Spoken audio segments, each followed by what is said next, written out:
चारों तरफ बारूद की बौछार के बावजूद ईरान युद्ध अंतहीन सा हो चुका है। जब एक महीने तक चौतरफा प्रहार के बाद भी ईरान घुटनों पर आने के लिए तैयार नहीं है, जब ट्रंप के अहंकार पर बार बार खलीफा की फौज चोट कर रही है, जब बेहिसाब तबाही के बाद भी तेहरान पूरी ताकत से डटा हुआ है, तब दुनिया के सबसे ताकतवर देश के सबसे आत्मनिर्भर राष्ट्रपति ने नया मारक प्लान तैयार किया है। जब ईरान युद्ध ट्रंप के लिए शूर सरीखा बन चुका है, तब उन्होंने अपने शत्रु सहारक शूरवीरों को वॉर ब्लूप्रिंट के साथ तेहरान के करीब उतार दिया, जो घर में घुसकर घातक हमले के लिए विख्यात है।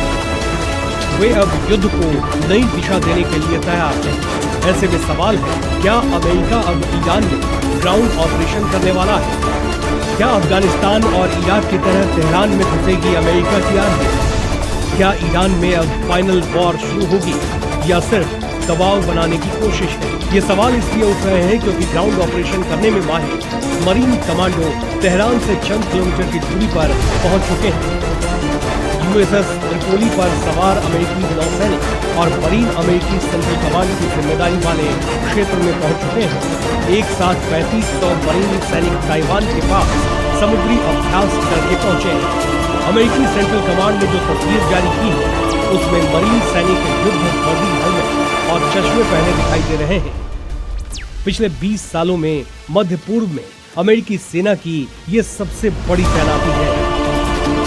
बताया जा रहा है कि ये तेहरान में ग्राउंड ऑपरेशन करने के लिए पहुंचे हैं। अमेरिकी रक्षा मुख्यालय पेंटागन के मुताबिक अमेरिकी सेना ईरान के भीतर हफ्तों तक चलने वाले जमीनी सैन्य अभियानों का ब्लूप्रिंट पहले ही तैयार कर चुकी है। अमेरिका ने जिन 3500 मरीन और नौसैनिकों की तैनाती की है, वो 21वीं मरीन एक्सपेडिशनरी यूनिट का हिस्सा है। ये फोर्स समंदर में हाईजैक हुए जहाजों को छुड़ाने और किसी भी सीधी सैन्य टक्कर के लिए विशेष रूप से तैयार की गई है। स्पेशल ऑपरेशंस में माहिर इस यूनिट का तेहरान के करीब जाना क्यों अहम है, ये भी जान लीजिए।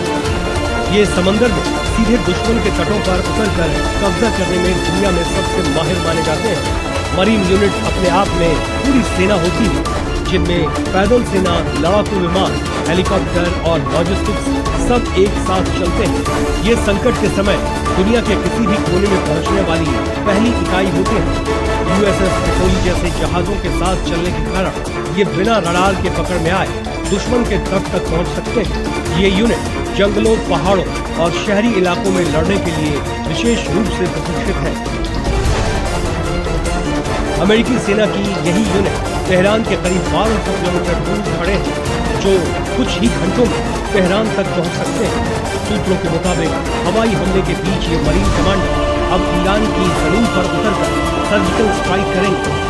बताया जा रहा है कि ये कमांडो कोई पूर्ण युद्ध नहीं करेंगे, बल्कि अहम अड्डों पर हमला करके तुरंत वापस लौट आएंगे। जो मरीन कमांडो मिडिल ईस्ट भेजा गया है, वो इसी में माहिर माने जाते हैं। बताया जा रहा है कि अमेरिका का ये कमांडो ऑपरेशन कुछ ही हफ्तों का होगा, लेकिन इसका असर बहुत बड़ा होगा। यही कारण है कि मरीन कमांडो के पहुंचने के बाद ईरान में ग्राउंड ऑपरेशन की आशंकाएं आकार ले रही है।